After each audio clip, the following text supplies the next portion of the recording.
This is the Frat House Sports Show.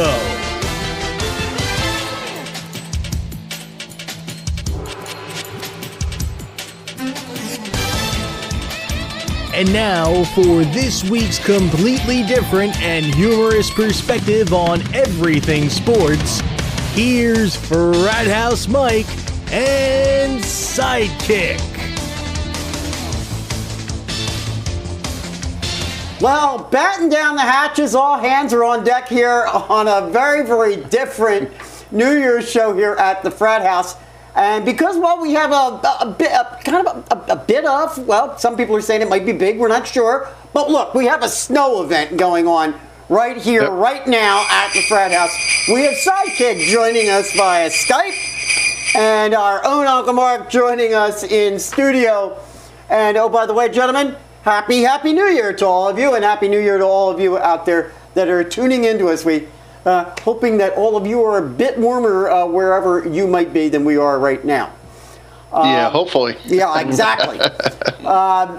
You know, as we're going into sports, and we had sports going all day long here yesterday at the Frat House, as is and has been my tradition for decades on New Year's Day, gentlemen. It occurred to me how much has changed. You know, New Year's Day used to be filled with college bowl games from early in the morning until late at night on all the networks. Now everything is covered by ESPN only, and so many of the games are spread out over the coming week.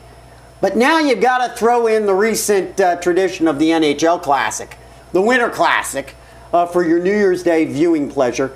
And actually, I got to be honest, I frankly found it more pleasurable than most of the bowl games that were going on. Last year we were cheated out of the Winter Classic due to the lockout. Yesterday certainly was, I'm looking for input. It certainly made up for what I thought was, that last year. It was played in Ann Arbor, Michigan at the Big House, showcased two of the Classic Six teams with the Detroit Red Wings and the Toronto Maple Leafs. I thought it was a terrific, terrific game. You saw it, Sidekick? No, unfortunately. Man, a good New Year. come on! Don't tell me you were watching a bowl game. I know you weren't watching a bowl game. Cheerleaders were on. That's where you're going to be. Without me watching, though, I understand that it tied record for ratings with the 2009 Winter Classic. Both of these were Red Wings games. Well, yeah, but there have been multiple teams in many of them.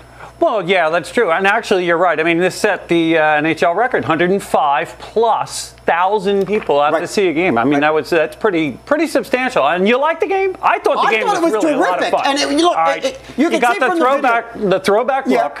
But you can see from the video here that these guys were playing it serious. Yeah. This was no exhibition. This is a game that meant something. And, you almost have to start to wonder, with the college bowl season kind of diluting everything as much as they are on New Year's Day, whether in fact this thing will take over as the main sporting event on New Year's Day. Well, it seems to be that NHL is doing the right thing. They're doing the right thing. They found the showcase. This seems to be what it is. I'm going to throw it out there. We got more. If you like what you saw. Well, wait. Before we move on, there's more coming. Real quick, though. I understand that this game ended in your favorite shootout. There you go. Leave it to Sidekick to bring up the negative on a game he didn't even watch. Well, here's what I'll say. Let me say this. I did my research, though. Let me say this about that. Go ahead. In this format, outdoor game, the shootout actually kind of does work. Yeah. Because this is a spectacle game rather than. Because I'll tell you what, the calls are loud, and I'm one of the people hollering them too. This shootout thing has to end. It's got to end. I mean, everybody's bored with it. Right. It really is boring. But in this and the Old Timers game, which was the night before at Tiger Stadium, with the Old Timers, same thing. You had the shootout. It actually works in that exhibition sense. It's outdoors. Something about it. Now, you mentioned 105,000, and that's, I think that's what I reported up on our Facebook page. 105 plus. Right. 105,000, but we're not expecting to see anything like that in the Stadium Series. Well, no, just because probably you're not going to find a venue that's going to hold that many. Right. All right, but they're expecting a pretty good turnout the next one. All right, we're going to have like 3 in a row here right at the end of January. So if you thought this was novel, it might wear out by the time we get to the end. But you're going to have another one coming up. Anaheim and Los Angeles at Dodger Stadium. It's going to be very interesting to see how you make ice in Southern California. Right now they're talking about making ice about 1.5 inches thick. And that's about all they're going to be able to skate on out there. But that's going to be interesting. That's on a Saturday night game. The very next day, they're coming east. We're going to play at Yankee Stadium. Right. That's going to be an outdoor game with the Rangers and the Devils.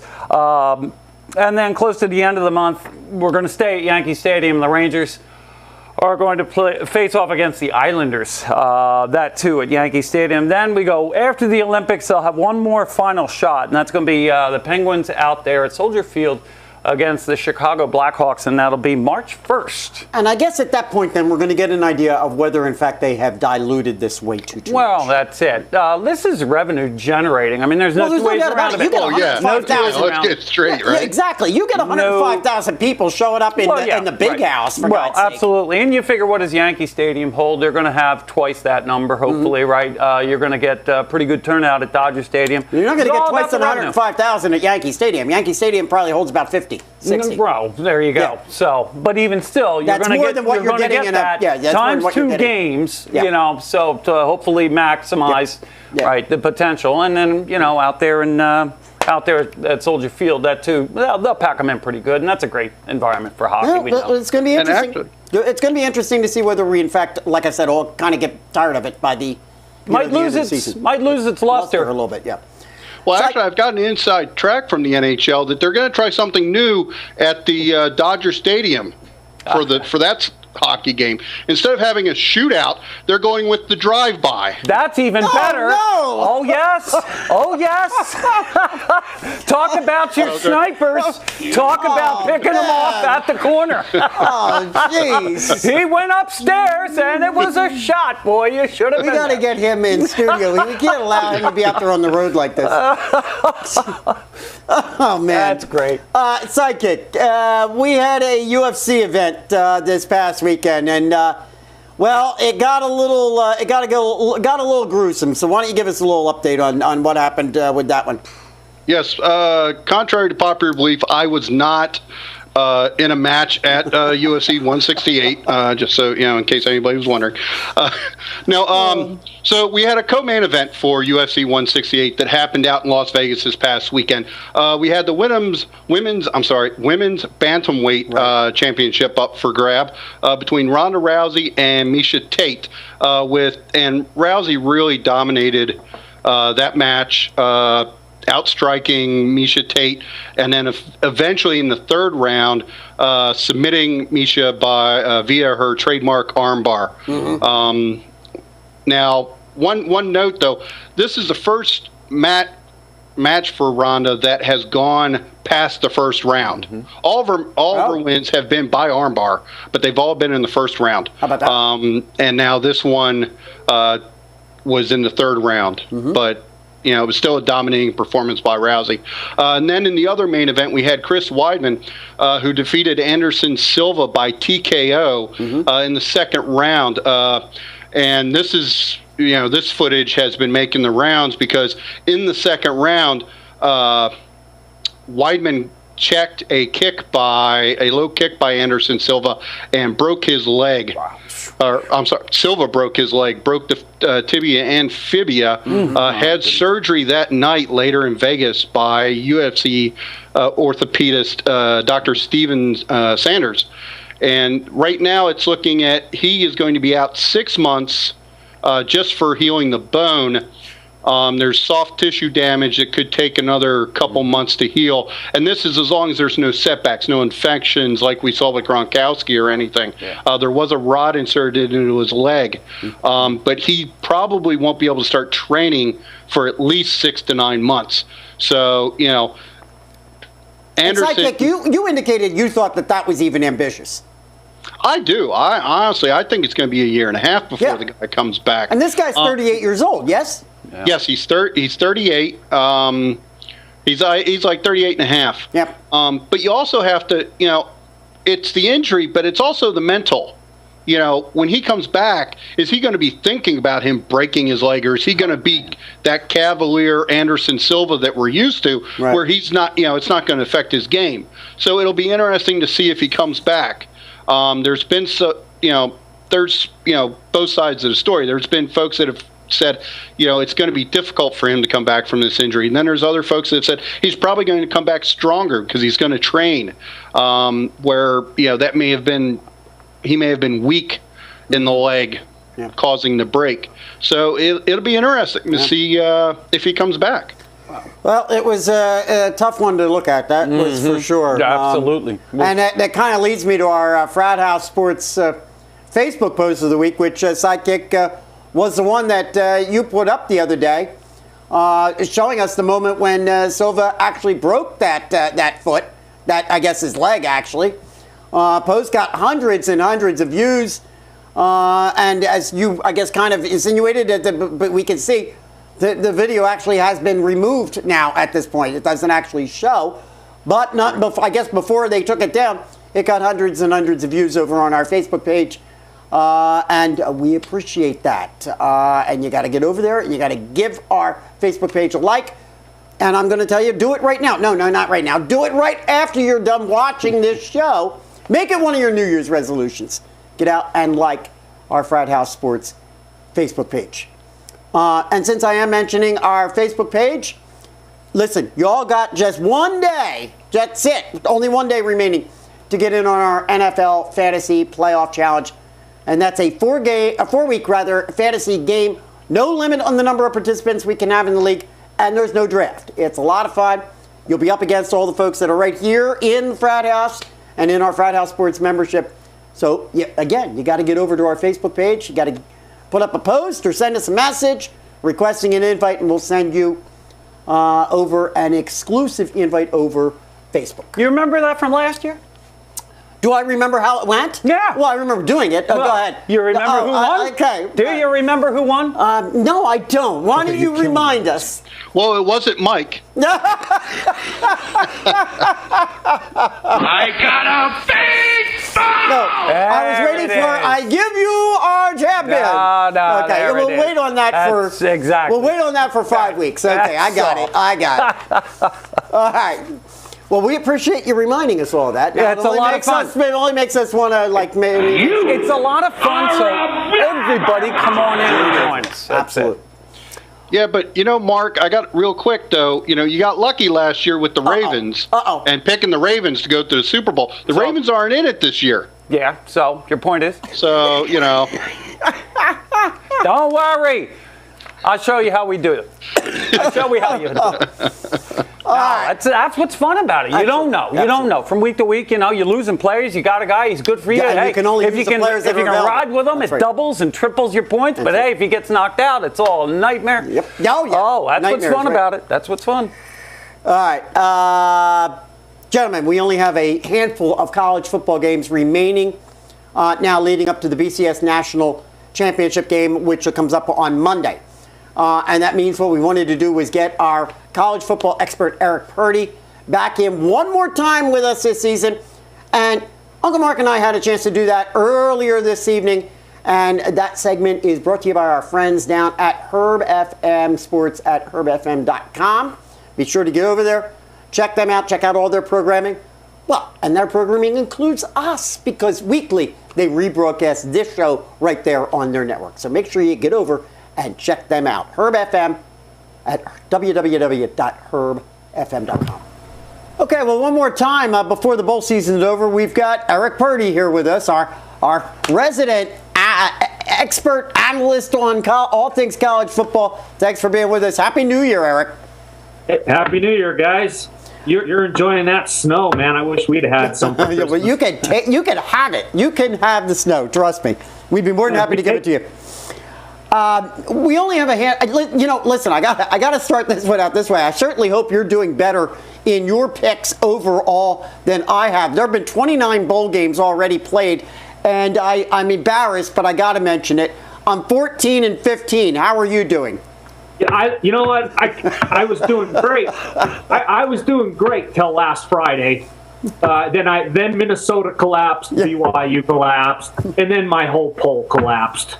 And I haven't even looked. And then of course Miami lost Saturday, and it just kept losing. I went from being 7-0 to being. I'll bet I'm now 7-13. Oh, tell me you're right around in my range, and I'll feel better. I haven't even looked since last Saturday. Yeah, the one thing I will say is at least one analyst indicated last night that in fact there have been a lot of upsets so far this year. Utah State beating Northern Illinois. That said something to the country.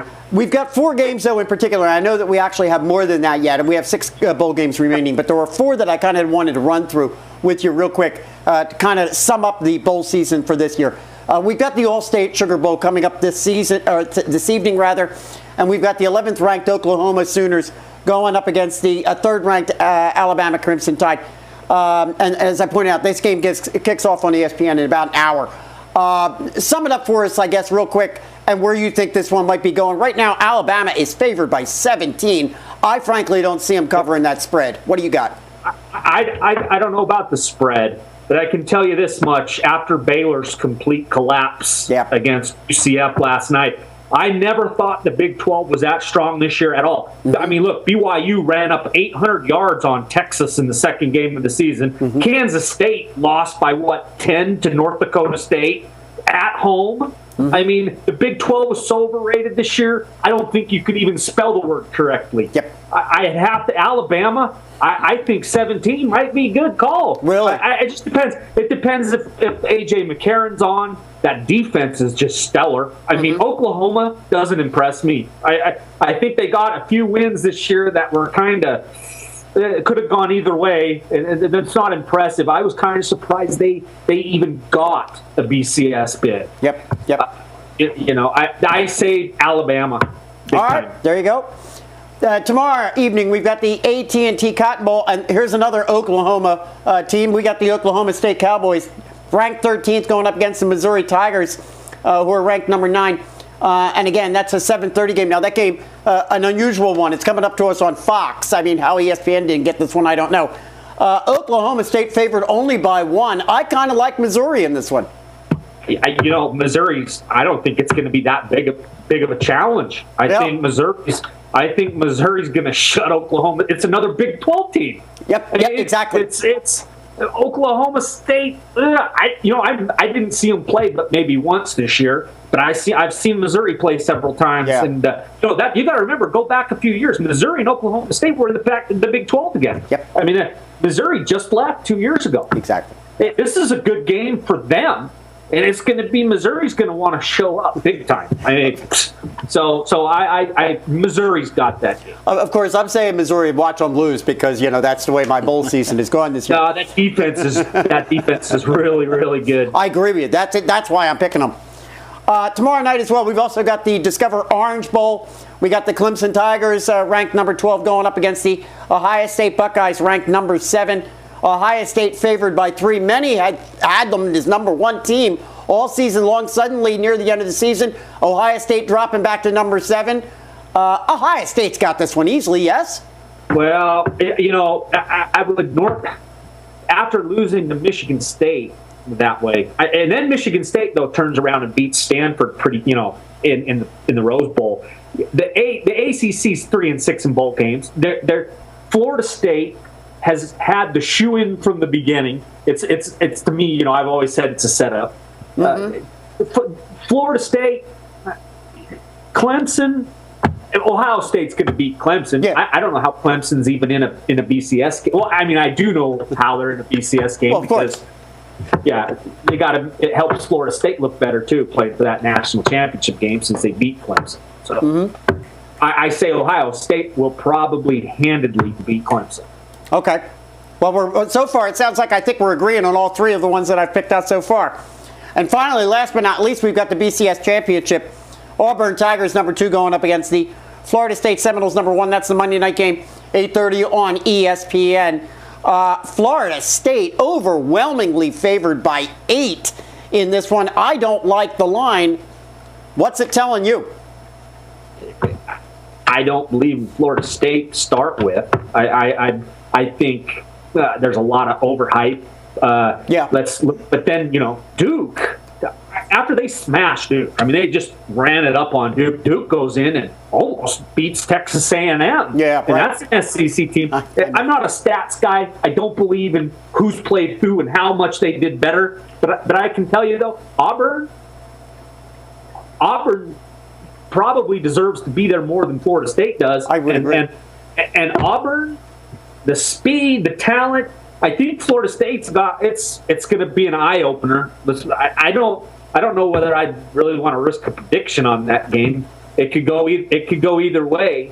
I think they're both in that champ. The ACC is not great. Right. I mean, like their record says in bowl games, the SEC's 4-1. Auburn has been there. Their coach, he's coach of the year. Mm-hmm. I would say Auburn. I've got Auburn picked to win that game. I think their defense is just a little too fast for those offensive linemen from Florida State. I think they're going to get to Winston quite a bit. I think that Florida State's offense, however, probably on that, if you were to do a checkoff list, I think Florida State probably comes out a little bit stronger on the offensive side. I agree with you. Auburn a little bit stronger on the defensive side. I think that's why this makes for actually an interesting, almost fair matchup. One that I don't think the line, as I pointed out, I think is fair. 8 points. I think it's actually going to be closer. I would pick Florida. I would pick Florida State myself on this one. You had made a reference, however, to the ACC teams. I think it wasn't the ACC teams you were bringing up pre-show. Yeah, 3 and 6. I mean, I was talking about how Minnesota gave Syracuse a win. That otherwise, the ACC would probably be 2 and 7 right now. But Minnesota blew that in the end. I think both those teams were probably overrated. Right. I expected Minnesota to walk away on that running game. All right. But Syracuse, I don't. Auburn, Florida State has some tremendous talent on defense. I think Winston is just another glamour boy, though. I mean, the ACC isn't that great, as I say. So who has he played this year to really show up? Mm-hmm. This game that they're playing Monday night is going to be the ultimate test. If Florida State can beat Auburn handedly, like they've been beating those ACC teams, then I'll believe that everything was legit. All right. But I strongly think that Auburn defense is going to be a little tough to handle for Winston. He hasn't faced a lot of pressure defense this year. Mm-hmm. Their line holds up well against undersized defenses of the ACC. They're gonna be facing guys that are 6'6", 320 on that D line that can run a 4.40. So I say that Auburn gets to Winston several times. He throws a few interceptions. He's exposed a little. Auburn walks away with it by at least 3. All right. Whoa, there you go. That's the only one you and I are differing on, it looks like, at this point right now, of those 4. Eric, I want to take a moment. I want to thank you so much for joining us throughout the season this year and for coming on and bringing us your expertise in this particular area because God knows you can't rely on mine, as you can see, huh? Hey, by the way, how about the Eagles? You guys got to be happy back there. Oh, yeah, absolutely. I mean, well, that's kind of what we're all sitting back and kind of waiting on. I will be honest, if it doesn't go exactly Philadelphia's way, I'm still okay with it because, in my opinion, they overaccomplished. Chip Kelly showed up. He showed that he can coach. Yep, absolutely. I mean, I didn't think that offense was going to work, but hey, he's doing it with guys he didn't recruit. Trust me, there was no one that was more vocal on being a naysayer than myself right from get-go. But I'm glad he's proven. I'm glad he's proven me to be wrong. I think it's Chiefs and Niners. That's what I think.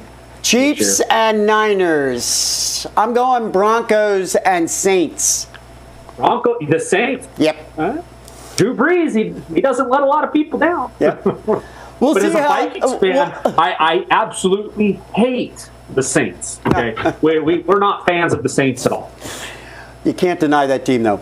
All right, Eric, thanks very much for being with us. Have a happy New Year. Happy New Year to you, too. All right, take care. You too. All righty, well, there you have it. There's our college football coverage for this season. And come Monday, well, we'll have a new national champion. And you can bet we'll be bringing that announcement to you next week. If you can wait that long. Otherwise, just check it out on ESPN. But listen, many thanks to Eric Purdy and, Chris Franklin. Let's not forget Chris for coming on with us occasionally throughout the season. And also many thanks to Herb FM Sports Radio at www.herbfm.com for sponsoring our college football segments at different times during the season. All right, there you have it. There's college football. But look here, gentlemen. We still have 5 weeks remaining to the NFL. 5 weeks remaining to the NFL season, as the playoff season is just about to kick off this weekend with the wild card games. And that means we need to spend a bit more, about 4 minutes. Huh? How about 4 minutes? All right. And now, 4 minutes of football. Well, there is no denying that Denver Broncos quarterback Peyton Manning has had an incredible season. Well, beginning with week 1, when he threw for an NFL record-tying 7 touchdowns, and then ultimately ended up the season 16 weeks later with a new record of 55 touchdowns. It also took, though, nonetheless, until Sunday's Week 17 game between the Broncos and Oakland Raiders for Manning to break the single-season passing yardage record of 5,476 held by Drew Brees. Manning left the game at halftime ahead of Brees by just 1 yard.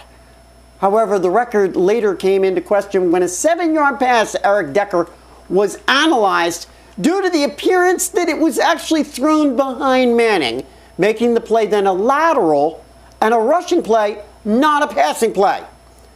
Elias Sports Bureau, the NFL's official statistician, later upheld the play as a pass.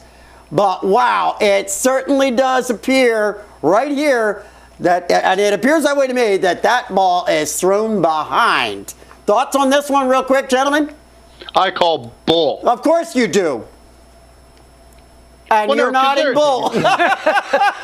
Their excuse is that, it was called this, and in the fairness, we're going to give the record to Peyton. How is that fair? That's not fair. Because he would have done it. Would be letting the record stand, since he only beat it by 1 yard with the questionable play. He would have done it anyhow. So, he should have stayed in and made sure he broke the record. Well, I tend to agree. I mean, listen here. He stops when he knows he's ahead. Now, if that play was in question, don't you suppose he might have played another few? Well, okay, I got you on that. I don't know. To me, it's a lateral. The San Diego Chargers successfully made it into the playoffs by beating the Kansas City Chiefs this past weekend, 27-24 in overtime. However, the score could have easily gone the other direction as Chiefs kicker Ryan Succop had himself a pedestrian 41-yard field goal attempt with just 4 seconds remaining in regulation. Cool. Instead, Succop, who had only missed 5 field goal attempts all season, sent the ball long enough, but just to the right of the upright, and the game went to overtime. San Diego's subsequent win knocked the Steelers out of contention for the playoffs. But again, we end up with another play that was reviewed later, and it was determined that the officials on the field should have thrown the flag on the Chargers for the formation they showed against the Chiefs just prior to the field goal attempt. A new 2013 NFL rule prohibits teams from putting more than 6 players on the line of scrimmage to either side of the snapper during a field goal try. And you can clearly see here that the Chargers overloaded the right side of the line of the scrimmage in clear view of 2 officials with 7 defenders. The NFL later admitted the mistake and that officials failed to call the penalty on the Chargers. And no, the official was not Jeff Triplett. It was Bill Levy. All right, listen. Right here, it appears that New York Giants coach Tom Coughlin must have put a whammy spell on everyone, including Giants management, as we were speculating last week at this time that he may be fired after 10 years and 2 Super Bowl championships. However, he made it through Black Monday. But 45-year-old Cleveland Brown coach Rod Jasinski was removed after just one 4-12 season. That one we didn't anticipate, and one that led one Cleveland sports reporter to ask Browns owner Jimmy Haslam what assurances he might be able to make to the fan base that the team isn't run by the Three Stooges. Other coaches, however, using the graphic that we showed from last week, other coaches that were spared, along with Coughlin, included Mike Munchak in Tennessee, Rex Ryan at the Jets, Dennis Allen for the moment with the Raiders, and Jason Garrett in Dallas. We have since learned, gentlemen, Lovie Smith to take over in Tampa Bay, and Penn State's Bill O'Brien with the Houston Texans. Real quick, Smith to Tampa Bay doesn't have the right feel for me. I don't know about anybody else. Why? He's a defensive coordinator.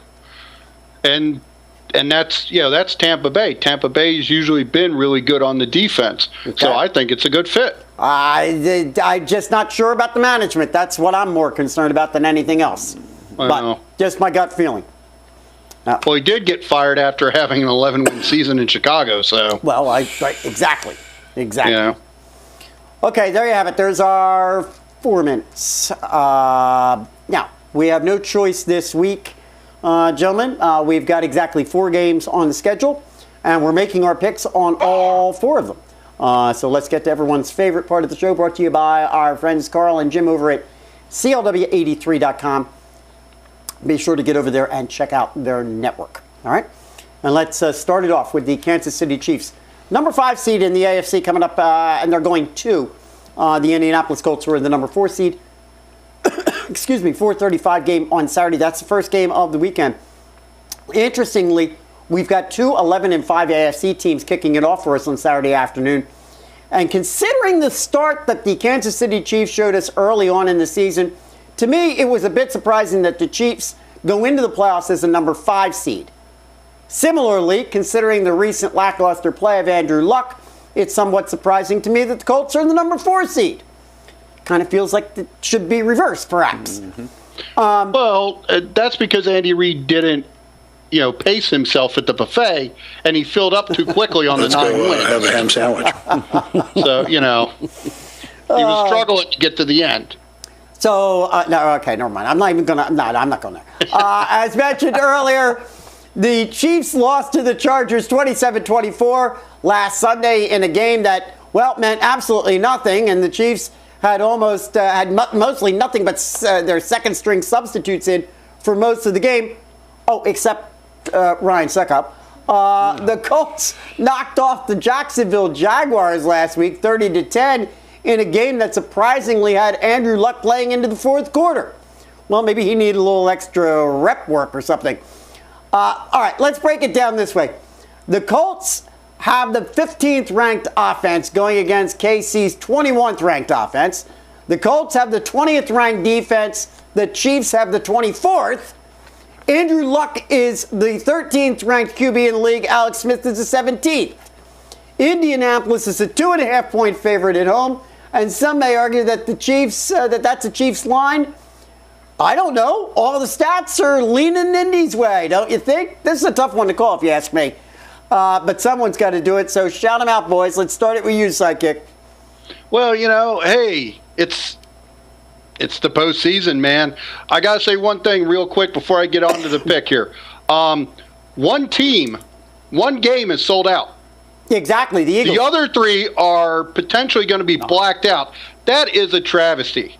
What kind of fan bases are going to let their playoff games get blacked out? That's an interesting point, and I brought that one up earlier this afternoon right here at Uncle Mark, and I said, I could see, maybe the Indy game having trouble. Right. But my gosh, Green Bay, Cincinnati, right? I don't get it. I don't understand what the issue is. Are people sitting back thinking, okay, listen, it's the wild card round. We'll get tickets. Don't worry, they're going to make it. Right. Yeah. I don't know. You're right, though. Good point. So anyway, so back to the game. We got the Chiefs, we got the Colts. The Colts beat the Chiefs earlier in the season. We got Andy Reid. It's the postseason. Hashtag ultra conservative. I'm looking to the Colts to knock off the Chiefs again. Interesting. I'm not going to get into all that. Yeah, that is interesting. I'll tell you what about these Colts that we might have forgotten. They started 6-2, and they're the only team in the league to have beaten the Seahawks and the Broncos. So that kind of tells you something about they do have some ways to win. I'll be honest with you. Defense is going to win games, and this is a 3-point line. It's probably going to come down to somebody like Ryan Succop or Adam Vinatieri. I think 3 is probably the line. I'm going to go with Kansas City just because I think they got enough mojo. They rested their guys last week, and they can probably just push this over. Tell you what, these Colts next year, watch out. I think they're close. I think they need a piece or two is all. Maybe. You can show me all the stats you want that indicate that it's Colts' favor. I got to tell you right now, I think Andy Reid's got something personal in this one. He wants to come back. He wants to make those playoffs. I think they get out of the first round. I think they beat Indy in Indianapolis. All right. Let's move it on to the San Diego Chargers. That's the number 6 seed, and they're going into Cincinnati, the number 3 seed. That's now the 1 o'clock game. That's the early game on Sunday. And we've talked at length about how the Chargers got into the playoffs, beating the Chiefs 27-24 in overtime, but overlooked this. I thought this was interesting. In the Chargers' 9-7 season, Phillip Rivers, who has quietly worked his way up into the number 5 ranked QB in the league with 32 touchdowns and 11 interceptions. And oh, by the way, folks, one of the highest QB ratings in the league. This propels the overall San Diego offense into 5th place. It seems to me, however, in this particular game, the Chargers' X factors may rest with their running game, with the likes of Ryan Matthews, who run for over 1,200 yards this season, and Eddie Royal, who has 8 touchdowns himself. The Bengals, on the other hand, dashed the hopes of the Ravens defending their Super Bowl championship, beating them up 34-17. Surprisingly, Andy Dalton played the entire game throwing for 2 touchdowns, but gave the Ravens every chance to get into the game by throwing 4 interceptions as well. And let's get it straight, that's Dalton's signature. Sure, he might be the 7th-ranked QB in the league in yardage, but he's thrown 20 interceptions this season, folks. Yeah, 20. There's always A.J. Green with his 1,400-plus receiving yards and 11 touchdowns to make the Ginger Giant look better. In this matchup, give the defensive nod to the Bengals. Offensive nod goes to the Chargers. Ground game to the Chargers. And Dalton can throw the turnovers. In Vegas, they're giving the nod to the Cincinnati Bengals, who are right now a 7-point favorite. Personally, I think the line is high. What about the rest of you guys? Mark?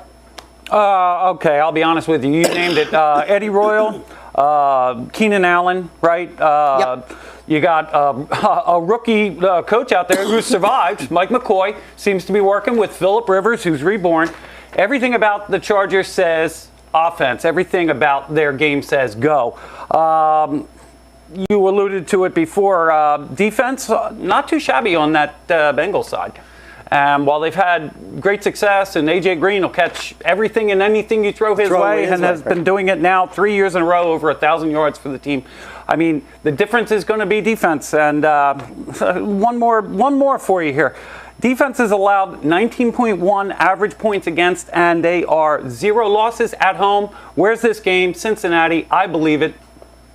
I'm going with the defense. Cincinnati will win it. Okay. And I'm picking the over on this, actually, too. Oh. Picking the over. Sidekick, what you got? Well, it looks like we're going to have a blackout shootout here in Cincinnati. I got to differ with you there, Mike. As Mark alluded to, the Chargers are all offense. There's no defense. So while you have the Ginger Giant throwing its 20 picks, I don't see the Chargers being able to get any of those picks. You've got don't forget that you talk about Andy Dalton, you got A.J. Green, you've got the defense. You also have Giovanni Bernard there, the running back. Mm-hmm. So I'm giving this one. Good rookie running. And the Bengals are undefeated at home. Yep. I'm giving this one to the Bengals as well. Yeah. Well, we're all coming, I think, down on agreement, because I'm giving it to Cincinnati as well. I'm right in line with Vegas on that one. All right? Alrighty. Let's go to the number 3 game. That's the San Francisco 49ers 5 seed at the Green Bay Packers. for the 4 seed, and that's the late game on Sunday, 4:40. This is one of those oddly seeded matchups. You got the 12-4 number 5 seed 49ers going on a very, very cold road to Lambeau Field to meet up against the 4th seeded 8-7-1 Packers. Almost seems a bit unfair and a little bit lopsided. Last Sunday, Kaepernick and company got by the playoff list 10-6 Arizona Cardinals. There's a crying shame, 23-20. Now, we talked a lot about the appearance of a sophomore slump by the 20th ranked Kaepernick all season long. But when you throw in the Niners' weapons, and we've talked about these all season, Gore, Bolden, Davis, Crabtree, listen, anything can happen when you throw those guys into the mix. Plus, don't forget the Niners' defense continues to be ranked 5th in the league. The Packers, with Aaron Rodgers back for the first time in 7 weeks, took care of their business against the Bears and won the division by downing the Bears 33-28 last Sunday. A lot of talk in this particular matchup coming up about the game time temperatures and whether the 49ers will be ready for that factor. San Fran is currently a 3-point favorite despite the conditions. And in fact, the line has actually moved slightly from 2.5. This sounds like the Pack are going out early. Yes, gentlemen? Sidekick? Well, I'm still trying to think of what Vegas was smoking. They must have gone to Colorado this week because you got Rodgers in Lambeau in January, and you've got the warm weather 49ers coming. Yep. That weather is going to play a factor in this game. I'm sorry. I don't care who you are. It's going to play a factor in this game. And I'm sorry, but I think the Pack are going to be able to knock off the Niners on this one. Interesting. Yeah, I'll tell you what. It's going to be really, really obviously cold there. Look for drop passes if there are a lot of passes. Look for fumbles. This is going to be a ground and pound kind of game. And I'm seeing it squarely on the back of, at this point, Frank Gore and Eddie Lacy. And I think they're going to smash between the 20s. There's some great numbers we could talk about for both these teams in terms of their offense. But you can kind of throw that out because this is going to be bitter, bitter, bitter cold. I'm going with the Packers, and I'm going with the under on this game. I don't see this being like any kind of mad shootout. And it too could be like a properly timed, field goal that might be the difference. This is going to be hard to watch, I think. Might be fun, but it's going to be hard to watch. You might be You're right going about to feel that. every hit at home, I think. I might be the voice in the wilderness here. Look, I know that Rodgers was out for 7 weeks, and I know that affected the team, and I know it affected their overall ranking, their overall record, etc. Even with Rodgers when he was in there in the beginning of the season, I don't get the feeling this is a very strong team. Not that I get that much of a greater feeling from San Fran. I agree with you that it's probably going to turn out to be a ground game. I'm going to give a bit of the edge, however, to San Fran. I think San Fran's going to pull it off. Should be fun. This should be fun because Kaepernick, a little bit of a sophomore slump there. Yeah, we've been talking about that one for sure. Yep. Some of the weapons that he's been relying on, he may not have. And we know he can run. So that could be, by itself, a whole difference. Absolutely. All right, last but not least, we got the New Orleans Saints, who are the number 6 seed in the NFC, going and visiting the Philadelphia Eagles, the number 3 seed. And that is now the late game on Saturday. That's at 8:10. The Saints had an easy one on the way out the door, and Drew Brees took advantage of that situation last weekend, throwing 4 touchdowns against the Tampa Bay Buccaneers on the way to a 42-17 rout. I just don't know what to say. So many weapons on this Saints team. Pierre Thomas, Mark Ingram, Darren Sproles, Jimmy Graham, Marquise Colston, Robert Meacham. Make no mistake, I got to tell you folks, this game scares me just a little bit, okay? The Eagles had to beat their arch rival Dallas Cowboys in Dallas in order to win the division and get the playoffs, and they did. Just barely, 24-22. We can talk about the wonder that is Nick Foles and the wonder he has been this entire season. QB with the highest QB rating in the entire league. We can talk about Shady McCoy being the league's leading rusher. We can talk about the fact that the Eagles' defense has come together in the second half of the season and has overperformed. But the bottom line is that on paper, the Saints are the better team. Now, a lot has been made of the Saints' poor road record, their inability to play outdoors and in the cold. And we already know that this Saturday it's going to be very, very cold in Philadelphia. If this game comes down to defenses, gentlemen, I submit this. The Saints' D is ranked 4th in the league, and while the Eagles have certainly shown some improvement in recent weeks, they are still currently ranked 29th. Eagles right now are a 2.5-point favorite. This one is a head-scratcher. Sidekick, you're on, man. Well, real quick, I just want to point out that you missed the biggest weapon on the Saints, Jimmy Graham. I mentioned him. I think you mentioned him. Yep. But okay, Oh, yeah. did you? Yeah. I heard Meacham and the other, the other guys, but I didn't think I heard a Graham. So anyway, by the way, he averages 5 catches an entire game. That's it. But go ahead. Yeah, but they're like all touchdowns. Well, this is true. Listen, they save it, and he runs them in. That's perfect. Okay, so this is my bomb diggity bomb pick of the week, sponsored by CLW83, our friends over at www.clw83.com. We got 2 potent offenses coming into Philly this week. The Saints supposedly are ranked number 4 in defense, but I think their defense is a little shoddy. I'm also going to go with the stats where they're on the road. Okay. They haven't won a playoff game away. They had a shoddy away record this season. I'm going to go with the Eagles to pull this one off. Interesting. Yeah, well, I'll tell you what. The weather may help. Oh, yeah, I agree. The Eagles. Yeah, more favor to Philadelphia. Yeah, absolutely. Here's the way I'm going to size this up. I think the Saints right now are the most on the NFC side, most complete team. And if the Eagles can possibly beat this team, I don't think anyone else they could face going forward would stand that kind of Eagles, what we've seen, pressure and I agree with you.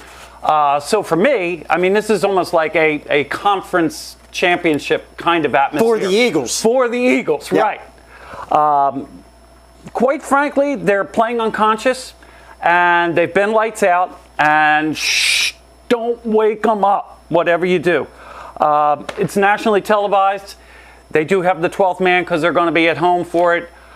I think a modicum of luck is going to play in. I'm going with the Eagles. I think somehow they come through. I think it's going to be a shocker, and I think it's going to be under. I don't think it'll be over points. I think it's going to be under. Well, I'm going to get the hate mail from my Philadelphia fans. Here's the bottom line, and I said it the other day, and I'm going to stick by it. The Eagles, in order to win this, the Saints will not play their game. That's the only way the Eagles win this game. That's my personal opinion. Okay. The Saints come to town, and they don't play their game.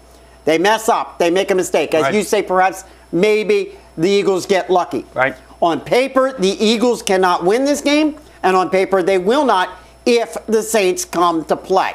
And you can talk about all the environmental issues you want. I don't think it's going to make one bit of difference when we're talking about the playoffs. I agree with you. If the Eagles get by this, and I'm not saying they can't, but if they do, I frankly think the next 2 opponents on the way to the are beatable. I think on paper potentially would be beatable. Right, on paper, I think they sort of do match up then. But I'm going to pick. But let me get my pick in, and I'll come back to you. I'm going to pick the Saints. Go ahead, Sidekick. And it's funny that you're talking about the Saints have to be unsaintly in order for the Eagles to beat them, and that's what they've been. Every time on the road, they've been unsaintly. They've gotten away from their game plan. They've gotten away from Saints football. And by the way, they've heard that all week long from the national media. Hey, you guys are aware of the fact you can't win on the road. I mean, Drew Brees actually addressed that very fact, and this is something that's on their mind. Make no mistake, they want to put an end to that. Oh, so, and by the way, since you bring up about Brees mentioning that, did you hear what they're doing? Different. They're changing the Gatorade flavor. Oh, yeah, well, yeah, and they're going to change their sweatshirts, too, he said. So, yeah, but because he's making light of it. But the bottom line is when they're making light of it, make no mistake, they're taking it seriously. They're taking it seriously. I mean, at this point, there's question about Pierre Thomas. He has supposedly a chest injury, and he hasn't exactly played. Yeah, but you can take Pierre Thomas out of the mix and don't worry about it. And you can have Sproles in there, and you can take him out, too, because I don't think they really have much of a ground game. It's going to fall on Drew Brees. I mean, fastest quarterback to 50,000 yards. This man's going to want to come out here and do what he does best. Yep. Elements, luck, some fluke, the noise. Absolutely. This might make the Saints, as Sidekick says, unsaintly. It might. All right, there you have it. There's our show for the first of the year. All right, although we're here on the second of the year, but our first show of the new year in 2014. And hey, before we get out of here, make sure you get over and check out our FratHouseSports.net website. Great article up there from our own Uncle Mark on the CBA and how it has affected certain individuals, particularly Chris Pronger. Check this article out. Great piece that he just put out this past week. So get over there and check that out. FratHouseSports.net. All right? Beginning in the new year, asking you all, hey, continue supporting us as you always have. Get over, like our Facebook page. Get your friends to like our Facebook page. Get your friends to watch all of our shows. Do whatever you can to help us out. Send us notes. Send us words of encouragement, whatever. Join our fantasy leagues, all that good stuff. All right? Keep it up. Happy New Year to you all. Happy New Year. All right? And last but not least, one more thing you got to do. You got to keep us real. You got to keep us live. You got to keep us going. We'll see you next week.